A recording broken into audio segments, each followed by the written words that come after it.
علامہ حقی علیہ رحمہ نے لکھا ہے کہ ملک تحمور الثالث، یہ حضرت آدم علیہ السلام کی اولاد سے تیسرا بادشاہ گزرا ہے، اس کے زمانے میں قحط پڑ گیا تھا، تو اس نے اپنی قوم کو یہ حکم دیا کہ ایک وقت کا کھانا آپ کھا لیں اور ایک وقت کا کھانا بچائیں اور وہ قحط زدہ علاقوں میں بھیجیں۔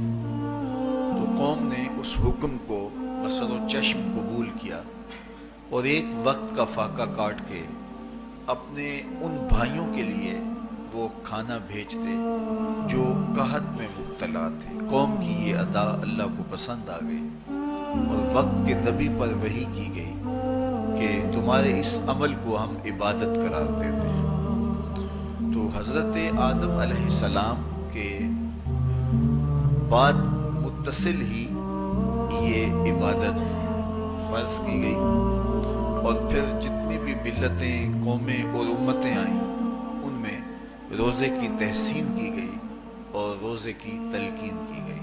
روزہ اس لیے فرض کیا گیا کہ تمہیں تقوی نصیب ہو جائے، اتقاء کی دولت نصیب۔ اب سوال یہ ہے، کیا تقوی بھوک اور پیاس سے حاصل ہوتا ہے؟ پیاس کاٹنے سے، بھوک کاٹنے سے کیا تقوی نصیب ہو جاتا ہے؟ صبح سے لے کر شام تک روزہ رکھنے کی تلقین کی گئی۔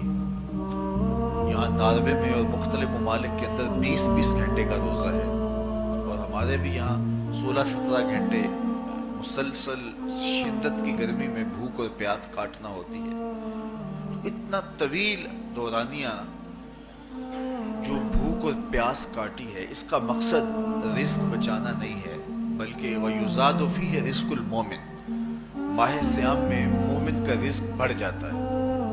آپ اپنا بجٹ دیکھ لیجئے، باقی مہینوں کی نسبت ماہ سیام میں آپ کے اخراجات زیادہ ہوتے ہیں اور کشادگی ہوتی ہے۔ تو یہ کوئی خوراک بچاؤ مہم نہیں ہے، بلکہ رزق تو بڑھ جاتا ہے، لیکن